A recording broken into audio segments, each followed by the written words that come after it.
मेरे भाइयों, आज की इस वीडियो के अंदर हम लोग देखने वाले हैं क्लास 7 का चैप्टर 2 हिस्ट्री का किंग्स एंड किंगडम्स। अब देखिए, लास्ट चैप्टर के अंदर जो हम लोगों का हिस्ट्री का था वो क्या था? Tracing changes through our 1000 years. इसमें हम लोगों ने क्या पढ़ा था? एक बेसिक ओवरव्यू पढ़ा था कि किस प्रकार के चेंजेस हुए थे इनसाइड आवर मेडिवल हिस्ट्री।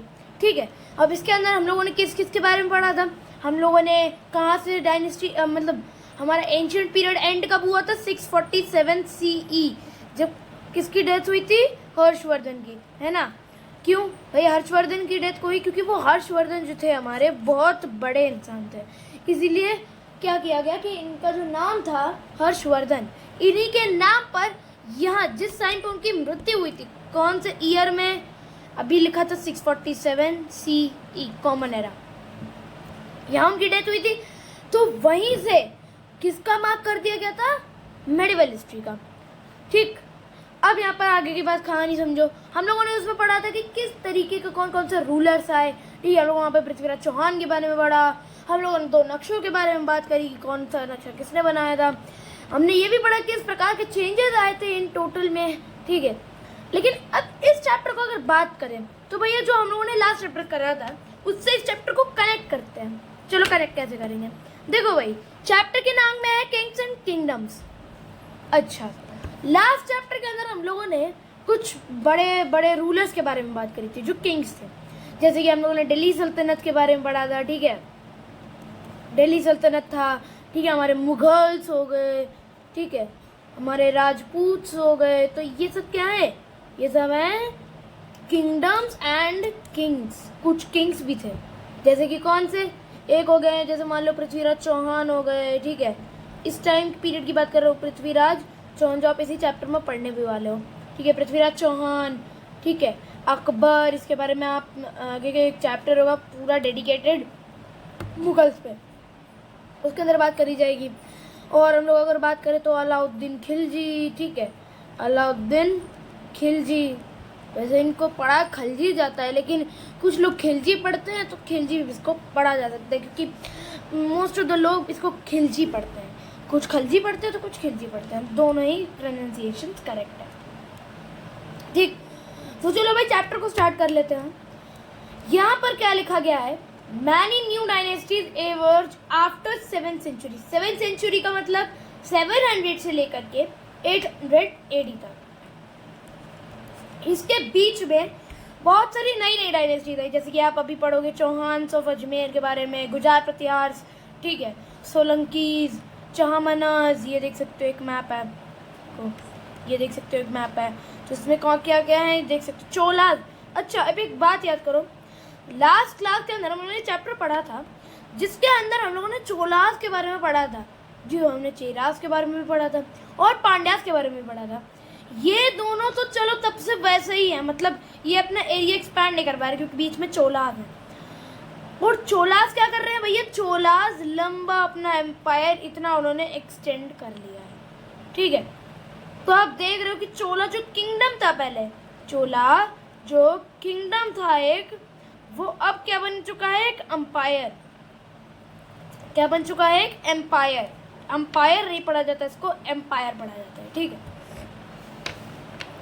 तो ये पहले क्या था? एक किंगडम था। चेरास, पांड्यास और चोलास ने मिल करके यहाँ पर अपना कब्जा जमा रखा था कि इधर किसी को आने का नहीं है। ठीक, फिर क्या हुआ? चेरास और पांड्यास के साथ इन्होंने अपना कनेक्शन तो बनाए रखा, लेकिन इन्होंने अपना राज्य एक्सपैंड किया और उससे क्या हुआ कि ट्रेड में बरकत हुई, और ट्रेड में बरकत हुई तो पैसा भी, रेवेन्यू ही उतना भी आने लगा। ठीक,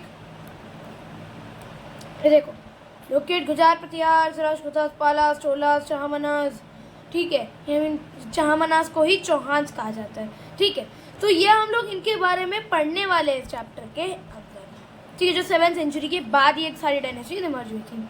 ठीक, ये मैप वंश हम लोगों ने इतना तो पढ़ ही लिया। ठीक है, मतलब 7th से लेकर के 12th century के अंदर ये रूलर्स ऐसे थे, ये जो कलर्ड है, कि ये उस समय भी एग्जिस्ट करे, लेकिन बाद में जब मुगल्स आए तब उन्होंने इस टाइम यहाँ पर भी इन्होंने कब्जा जमा लिया बाद में। ठीक,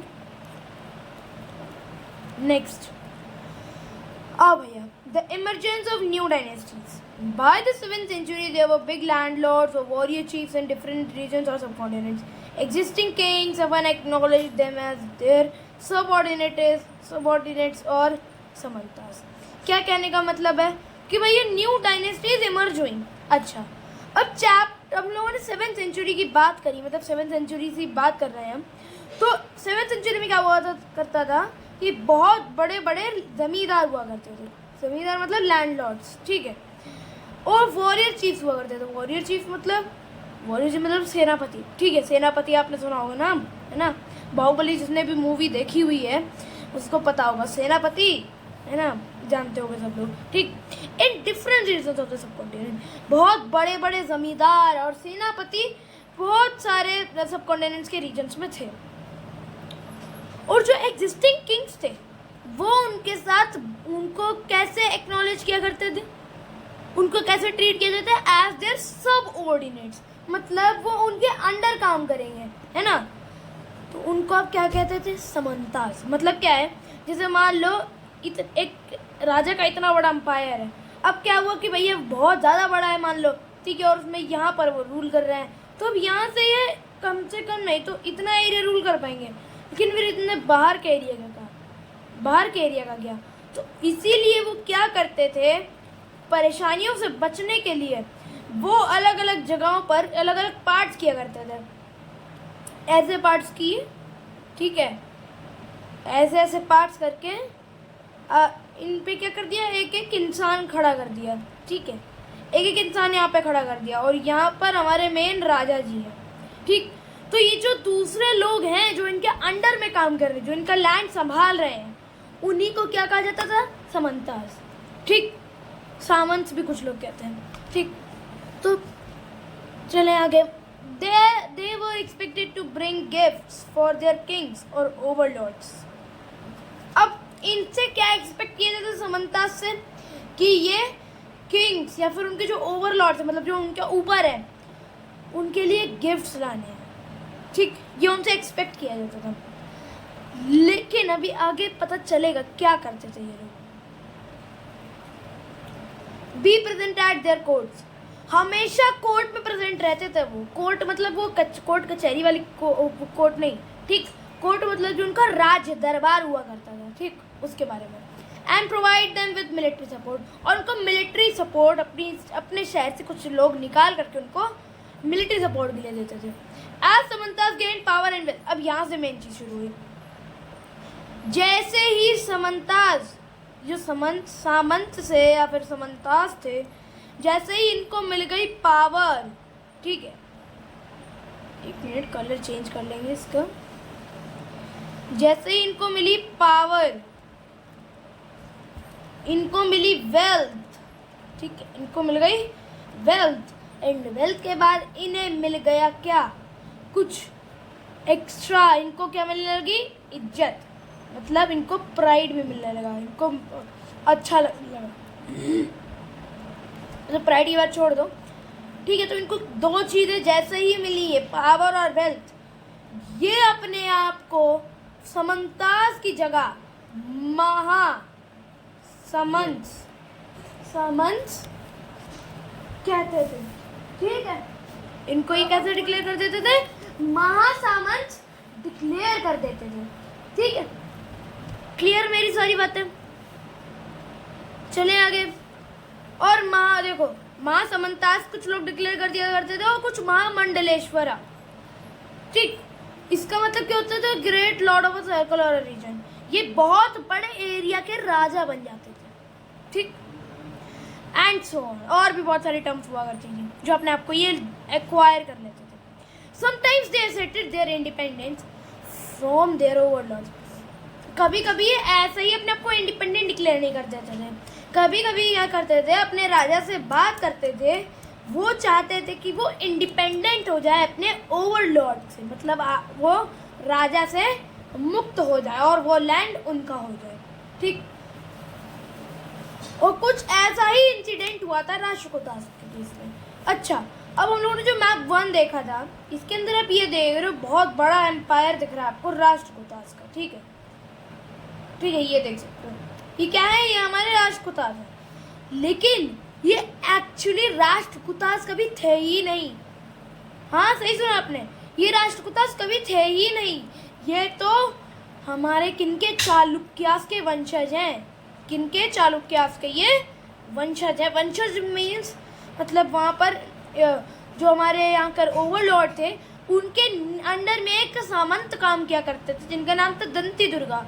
उन्होंने अपने ओवरलॉर्ड को ओवरथ्रू करके अपना खुद का एक वो, जैसे आप कहते हो ना कि अपने ओवरलॉर्ड को थ्रू करके हमने पूरे मकान पर कब्जा कर लिया, ठीक वैसे ही इन्होंने भी किया। जितना एरिया के ये राजा थे, मतलब जितने एरिया का इनको काम मिला हुआ था, इन्होंने अपने ओवरलॉर्ड को ओवरथ्रू करके उतने एरिया पे कब्जा कर लिया। अब दिक्कत कहाँ आती थी, जब वो बीच में रह जाते थे। मतलब क्या है कि ये रहा पूरा एरिया, ये एरिया, ये एरिया, ये एरिया, फिर ये एरिया, ये एरिया, ये वाला एरिया, ये वाला एरिया और ये वाला एरिया। लेकिन जो इनके अंडर में वो और थे, जैसे ये, ठीक। तो अगर ये अपने आप को आज इंडिपेंडेंट घोषित भी कर देंगे तो चारों तरफ से तो चालुक्यास के हमले हो सकते हैं। तो क्या हुआ, तो जो दंती दुर्गा थे उन्होंने सबसे किनारे वाला जगह चूज किया था। फिर इन्होंने अपने आप को एज इंडिपेंडेंट डिक्लेयर कर दिया। तो क्या था, अब 3 साइड से खतरा था, सिर्फ 3 साइड से, और 3 साइड से हमेशा ही इंसान लड़ाई करता आया है, ठीक clear. One such instance was the Rashtrakutas and Deccan, ठीक। डेक्कन के अंदर इसी तरीके से राष्ट्रकूटास ने किया था। वो वैसे सबॉर्डिनेट थे चालुक्यास, जो कर्नाटका में रूल करते थे। लेकिन मिड 8th सेंचुरी में मैंने जैसे कि बताया कि दंती दुर्गा जो राष्ट्रकूटन चीफ थे, उन्होंने अपने चालुक्यन ओवरलॉर्ड को ओवरथ्रू कर दिया और उन्होंने एक रिचुअल परफॉर्म किया जिसका नाम क्या था, हिरण्यगर्भ।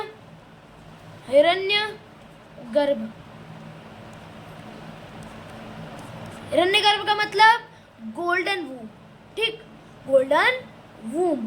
इस रिचुअल को परफॉर्म करने से क्या होता है, जो ब्राह्मण की हेल्प से किया गया, इसकी हेल्प से क्या हुआ, भाई दंती दुर्गा थे हमारे वैश्य इंसान, ठीक। तो अब वही क्या होता था, उस समय क्षत्रिय लोगों को इज्जत मिलती थी। क्षत्रिय और ब्राह्मण का बहुत अच्छा स्टेटस था। क्या था कि क्षत्रिय ही सिर्फ राजा बना जा सकते थे, उस समय पे ऐसी एक मान्यता रखी जाती थी। तो उन्होंने ये रिचुअल परफॉर्म किया जिससे वो क्षत्रिय बन गए, ठीक है। लेकिन वो बर्थ से नहीं थे। लेकिन क्या हुआ, ऐसा कहा गया कि हिरण्यगर्भ करने से आपका पुनर्जन्म होता है और आप क्षत्रिय बन जाते हो, ठीक है। एक्चुअली में कोई वो नहीं होता हमारा, लेकिन इसको कहा जाता है आपका रिबर्थ होता है इन माइंड एंड आप क्षत्रिय हो जाते हो, ठीक है। नेक्स्ट देख लेते हैं। नेक्स्ट क्या है, in other cases man from enterprising families. Enterprising families मतलब रूलिंग फैमिलीज, ठीक है, जो रूलिंग फैमिलीज थे, मतलब जैसे ब्राह्मण्स में से, कुछ क्षत्रिय में से, जो रूलिंग फैमिलीज थी, उन्होंने अपनी मिलिट्री स्किल्स को यूज़ किया जिससे वो अपने किंगडम्स को बना सकें, ठीक। और इंस्टेंस के लिए अगर आप देखो तो जो कदम्ब मयूर शरणम थे और जो गुजार प्रतियास थे हरिश्चंद्र के, वो ब्राह्मण्स थे जो उन्होंने अपने ट्रेडिशनल प्रोफेशन किया एंड टू आर्म्स। उन्होंने आर्म्स पे रख करके सक्सेसफुली इस्टेब्लिश, भाई देखो उन्होंने अपने ट्रेडिशनल प्रोफेशंस को गिव अप करके उन्होंने सक्सेसफुली कर्नाटक और राजस्थान में किंगडम एस्टेब्लिश कर दिया, ठीक। कर्नाटक में किसने किए, कदम्ब मयूर शरणम, ठीक।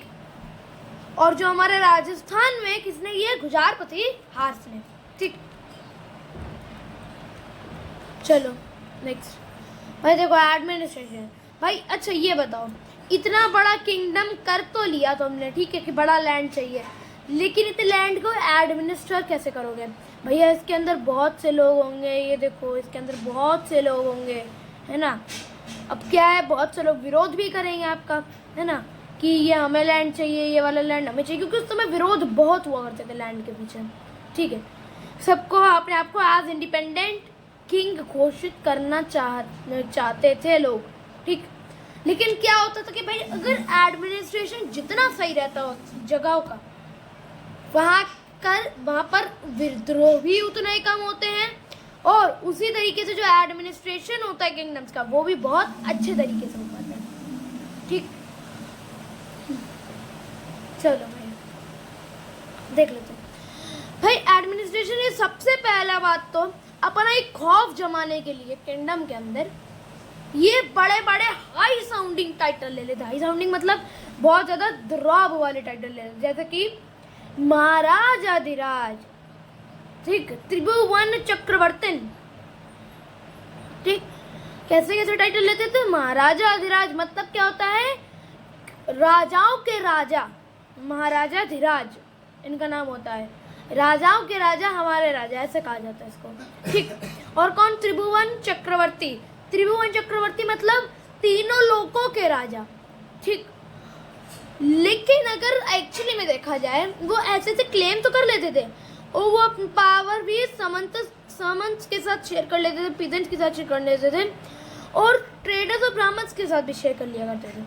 लेकिन होता क्या था कि भैया ऐसे बड़े बड़े टाइटल तो ऑब्टेन कर लिए, लेकिन क्या पता एक्चुअली में राजा जी इतने अच्छे नहीं हैं। जैसे कि मान लो ये हैं हमारे राजा जी, जिन्होंने टाइटल क्या ऑब्टेन कर रखा है? महाराजाधिराज, ठीक। क्या ऑब्टेन कर रखा है? महाराजाधिराज। हम तो ऐसे नहीं लिखते, महाराजाधिराज, ठीक है। अधिराज नहीं पढ़ा जाता, इसे धीराज पढ़ा जाता है, महाराजाधिराज, ठीक। ये है हमारे महाराजाधिराज। लेकिन क्या हुआ कि पीछे से आ गया एक टॉमी। टॉमी मतलब वही हमारे, ठीक है, डॉग। अरे ड्राइंग पे मत जाना। तो क्या हुआ, एकदम से इनने भौंका, तो ये क्या हुआ, ये राजा जी ऐसे इन्होंने अपने पैर पकड़े और भाग लिए, ठीक है, बाइक से भी तेज भाग लिए। तो क्या है कि भाई बड़े बड़े टाइटल तो ले लेते, लेकिन उतने काम नहीं कर पाते थे ये लोग, ठीक। दिक्कत बस इतनी थी। चलो next, they often shared power with their सामंत। अब उनको सामंत के साथ भी पावर शेयर करनी पड़ेगी। क्यों?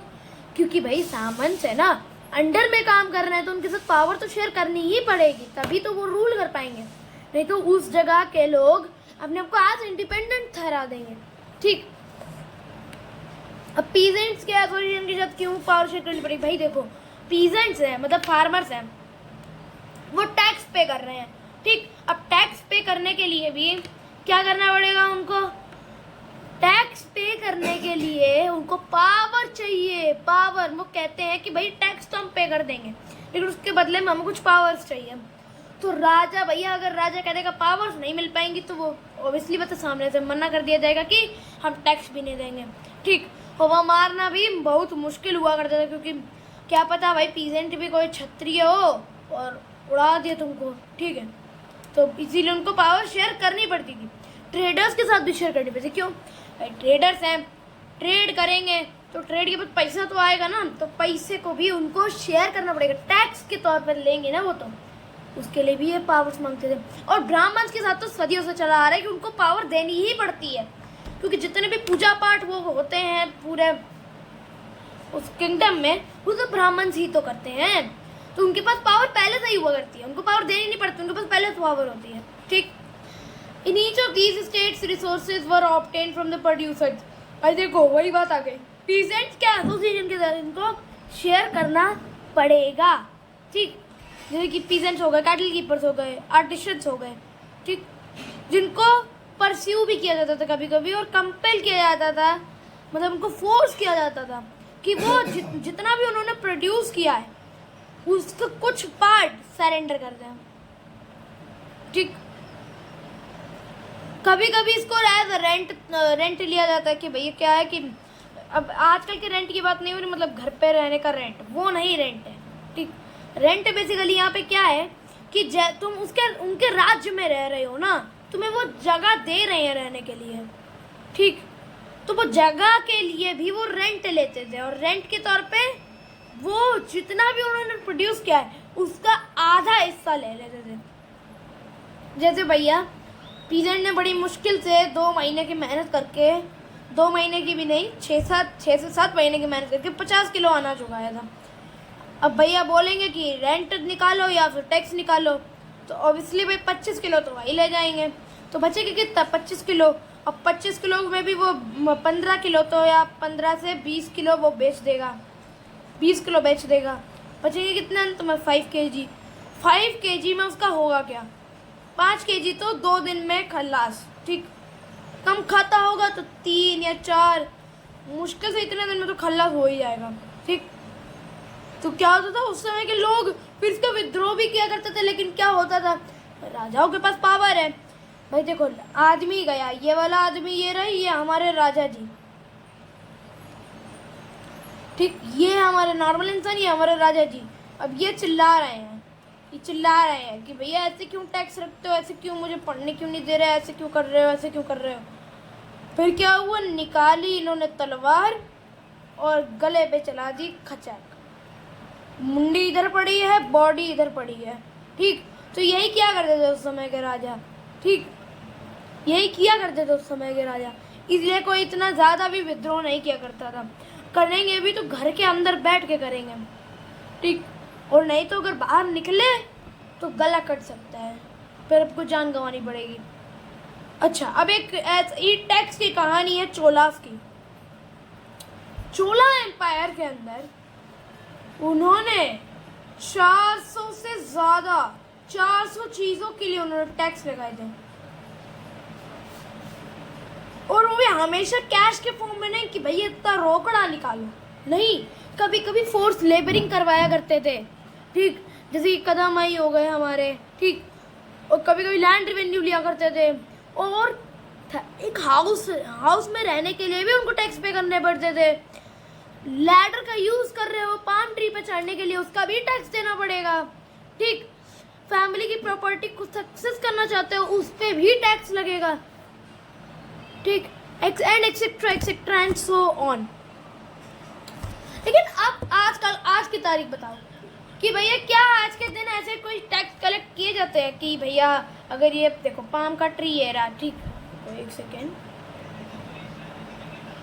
ये देखो भैया पाम ट्रीज ये रहा पाम भाई पाम तो लग नहीं रहा। ठीक, मान लो तुमने इस पे लगाई सीढ़ी चढ़ने के लिए, और तुम जा रहे हो कि इससे कुछ पत्तियां तोड़ के लानी है मुझे। ठीक है, पूजा उस समय पूजा करने के लिए पाम की पत्तियां तोड़ी जाती थी। तो ये चढ़े। अब क्या हुआ, बीच में आ गई चोला एम्पायर्स की क्या, वो हमारी फौज आ गई। उसने कहा ओ भैया नीचे आओ, चलो नीचे आओ। वो नीचे आ गया। उसने बोला क्या है भाई साहब। उसने कहा कि भैया सीढ़ी का इस्तेमाल कर रहे हो ना पाम ट्री पे चढ़ने के लिए। उसने कहा हाँ। हमने कहा सर टैक्स निकालो भैया। टैक्स क्या निकाले भैया, टैक्स क्यों, इसका भी टैक्स लगेगा।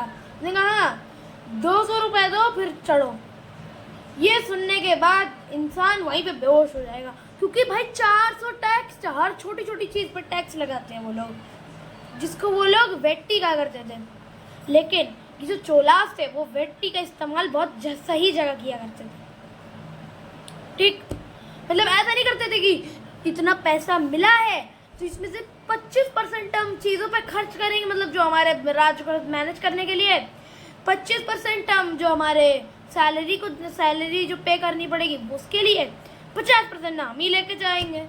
अब लेकिन चोला वाले लोग क्या किया करते थे, 75%, ऑलमोस्ट 75% जो उनको टैक्स मिलता है वो ये बिल्डिंग एडमिनिस्ट्रेशन पे लगाते थे। ठीक, समझ रहे हो ना, बिल्डिंग एडमिनिस्ट्रेशन पे ये सिर्फ 75% लगाते थे। और अगर बात सुनोगे तो आगे की अगर बात सुनो तो भैया वहाँ पर 20% सैलरी भी दिया करते थे। वहाँ पर जितने भी लोग मिलिट्री में काम किया करते थे उनको अच्छा खासा पैसा मिल जाता था। मतलब अगर मान लो टोटल में चोला के एम्पायर में अभी मान लो 40 लाख रुपए है, या फिर नहीं 400 लाख है, मतलब 4 करोड़ है। ठीक, 4 करोड़ रुपए उनके पास। भैया देखो 75% निकालना है तो टोटल में मतलब कितने परसेंट इन्होंने खर्च किया होगा। देखो भैया, ये आएगा 300 लाख ये अपने एडमिनिस्ट्रेशन पे खर्च कर देंगे। बाकी बचा 100 लाख, मतलब 1 करोड़। ठीक, बचा कितना? 1 करोड़। ठीक है, 100 लाख बचे। अच्छा, अब अगर हम इनका भी निकाल दे 20%, कि भैया इसमें से भी 20% चाहिए, लो कितना, 20 लाख में सैलरीज मिलेंगी, समझे? 20 लाख के अंदर जितनी सैलरी मिल सकती है उतनी सैलरी मिलेगी। अब मान लो किसी आर्मी में है 20,000 लोग, और टोटल में अभी कितने बचे थे हमारे पास? 100 लाख बचे थे। ठीक, तो 20,000 लोग हैं, 100 लाख चीज़ें हैं, मतलब 100 लाख लोग हैं हमारे। ये देखो, ठीक, तो ये इससे ये 4 0 कटे, तो भाई देखो इन टोटल में अगर हम देखें तो 50 रुपये सबको मिलेंगे। उस समय 50 रुपये बहुत बड़ी बात होती है। हाँ, आज के दिन में तुम 50 रुपये स्कूल की कैंटीन में जाते हो कि और बोलते हो एक भैया कोल्ड ड्रिंक देना, एक समोसा देना, एक टॉफ़ी देना, ठीक, और 50 रुपये वहीं उड़ा के आ जाते हो। वहाँ क्या होता था कि 50 रुपये उनके लिए इनफ, मोर देन इनफ हुआ करता है। ठीक, 75% भी कभी कभी क्या होता था, चोलास एम्पायर में क्या होता था कि उनकी जो सैलरी देनी पड़ती थी उनको, अपने काम वालों को, उनके लिए काम करते हैं, कभी कभी उनको ज़्यादा देनी पड़ती थी क्योंकि उनसे कभी कभी ज़्यादा काम करवा दिया। तो क्या करते थे कि जैसे 4 करोड़ मिला है मान लो, ठीक, तो उसमें से ऑलमोस्ट 60% यूज़ करेंगे, सिर्फ 60%। कितना आ जाएगा ये? 240। ठीक है, इन टोटल 240 करोड़ ये यूज़ करेंगे, 240 लाख यूज़ करेंगे, बचे 160। इनमें क्या करेंगे भाई? देखो हाफ निकाल दो, हाफ कितना, मतलब 80 लाख के इन सबको सैलरीज मिल जाएंगी जितने भी लोग हैं। और बचे हुए 80 लाख का क्या होने वाला है? बचे हुए 80 लाख का क्या होने वाला है? भाई देखो, राजा है भैया, ऐसा तो है नहीं कि दूसरों को अमीर करके खुद कंगाल हो जाएगा। अब खुद को भी कुछ पैसा चाहिए, तो क्या क्या 80 लाख वो ले गए, लेकिन 80 लाख बहुत कम। अगर तुम देखो, ठीक, 400 का कितना परसेंट? 80 लाख होगा, ठीक, दे सकते 4x = 80, एंड अगर इससे काटो तो ये आएगा 20। एक मतलब ये सिर्फ 20% इससे लेकर के जा रहे हैं, ठीक, और 20% काफ़ी है भाई, बहुत ज़्यादा तो नहीं है भाई, क्योंकि भाई इतना काम भी करवा रहा है तो पैसा उसके हक का भी बनता है। ठीक, टाइम बहुत लगा दिया हम लोगों ने। अब एक काम करते हैं, आज हम लोग सिर्फ कितना रखने वाले हैं, ये देखो, इसके बाद हम लोग एक चैप्टर या फिर एक काम करते हैं, प्रशस्ति तक ही रखेंगे आज, ठीक, बाकी का चैप्टर कल डिस्कस करेंगे। ठीक, आज बहुत सी चीज़ें देखी हैं। These resources were used to finance the king's establishment as well as for the construction of temples and forts। मैंने कहा था कि भाई चोलास एम्पायर में अगर आप देखोगे जाके आज प्रेजेंट डे तमिलनाडु में, तो बहुत सारे आपको ब्यूटीफुल से भी ब्यूटीफुल टेम्पल्स देखने को मिलेंगे। एग्जाम्पल के तौर पर लिंगराज टेम्पल हो गया, सन टेम्पल हो गया, कोणार्क का मंदिर हो गया, ठीक है, और भी बहुत सारे मंदिर हैं वहाँ पर। तो क्या होता था, वहाँ पर वो अपने बड़े बड़े फोर्ट्स खड़े करवाया करते थे, कभी कभी मंदिर, सबसे ज़्यादा उन्होंने मंदिर बनवाए हैं, ठीक। तो क्या होता था, ये अपनी इन चीज़ों के लिए इस्तेमाल किया करते थे। कभी कभी वो फाइट, जब वॉर्स लड़नी होती थी तो जो लोग हायर करेंगे, भाई सैलरी देनी पड़ेगी, तो उसके लिए भी पैसा यूज़ किया जाता था, which were in turn to expect lead to acquisition of the wealth in form of plunder। ठीक, एक्विजिशन के मतलब जब वो एक्सपेक्ट करते थे कि वो एक्विजिशन को लीड करेंगे, वेल्थ की एक्विजिशन को लीड करेंगे in the form of plunder, भाई प्लंडर की फॉर्म में, ठीक, and access to land as well as trade routes. भाई ये लैंड के एक्सेस को as well as trade routes के एक्सेस को बहुत ज़्यादा कंट्रोल करके रखना पड़ेगा, ठीक, जिससे क्या है कि अगर वहाँ जा रहे हो तो उसके लिए भी टैक्स मिल जाए, जिससे वो अपने एम्पायर पे ध्यान दें, ठीक। The functionaries for collecting revenues were generally recruited from influential families and positions were often hereditary. This was true about the army as well. In many cases, close relatives of the king held these positions. ठीक, मतलब जो collecting जो revenues collect किया करते थे वो basically जो influential families हुआ करती थी, जैसे मैंने बताया था ना, ब्राह्मण्स हो गए, क्षत्रिय हो गए, तो इनके जो लोग हुआ करते थे वो कलेक्ट किया करते थे। और ये वोट्स हेरिडेटरी हुआ करती थी, मतलब मान लो किसी दिन क्या हुआ कि कोई ब्राह्मण थे, वो हो गए कलेक्टर, ठीक है, रेवेन्यू कलेक्ट करते थे, तो उनका बेटा भी रेवेन्यू कलेक्ट करेगा, उनका पोता भी रेवेन्यू कलेक्ट करेगा, उनका पर पोता भी रेवेन्यू ही कलेक्ट करेगा, वो कुछ और नहीं कर सकता। ठीक, और जो सारी बातें क्लियर हो चुकी हैं। ठीक, अब आगे हम लोग बाद में कंटिन्यू करने वाले हैं, ठीक है, क्योंकि आज हम लोगों ने पढ़ा काफ़ी कम है। ठीक है, आप देख सकते हो 3 ही पेज अभी तक पढ़े हम लोगों ने, लेकिन जो अंदर का कॉन्सेप्ट है वो हम लोगों ने पूरे डिटेल में छान मारा है। ठीक, एक बार रिवाइज कर लेंगे क्या क्या पढ़ा हम लोगों ने पढ़ा कि भैया बहुत सारे डाइवर्सिटीज, मतलब डायनेस्टीज जो थी वो इमर्ज हुई, जैसे कि यहाँ पर लोकेट करते हैं, चलो, शाहमनाज ये हो गए, गुजार प्रतिहार ये हो गए, चंडेल्स ये हो गए, पारामाराज ये हो गए, राष्ट्रकूतास, कलिंगास, गंगास, उत्कलास, पालास, अनत्स, अरब व मनुसरा, अरब व मुल्तान। ठीक है, आप इतना नहीं डिटेल में जाएंगे। ठीक, और नीचे अगर आएंगे तो नीचे क्या है, नीचे हमारे हैं चोलास, चेरास, पांड्यास। क्लियर है ना। फिर हम लोगों ने क्या पढ़ा भैया कि नए नए डायनेस्टीज इमर्ज हुई, कि किस तरीके से राष्ट्रकूतास इमर्ज हुए थे, कैसे दंती दुर्गा ने अपने लैंडलॉर्ड को ओवरटेक किया था, ओवरटेक तो नहीं मतलब ओवरथ्रू किया था। ठीक है, दंती दुर्गा, ठीक, कैसे किया था, वो एक चीफ्टन थे, मतलब सेनापति थे, तो एकदम से गए और उन्होंने अपने ओवरलॉर्ड को मार करके खुद को राजा एज डिक्लेयर कर दिया। और कौन सी डायनेस्टी फाउंड करी थी, राष्ट्रकूतास। अच्छा, अब एक और चीज़, उन्होंने कौन सा, जैसे ही वो राजा बने, उन्होंने कौन सा वो जो हमारे रिचुअल थी, कौन सी रिचुअल को परफॉर्म किया था, वो तुम बताना मुझे कमेंट करके। ठीक है, और इसी के साथ ये लेक्चर हम लोग यहीं पे करते हैं समाप्त। ठीक है, आई होप उनको सारी बातें अभी तक मैंने जितनी भी समझाई हैं सब क्लियर होंगी। ठीक है, किसी प्रकार का डाउट है feel free to ask me in the comment section. इसी तरीके से आपको मेरे चैनल के ऊपर और भी अमेजिंग सी वीडियोस आपको मिलती रहेंगी। ठीक है, तब तक के लिए stay connected, stay curious. Thank you very much.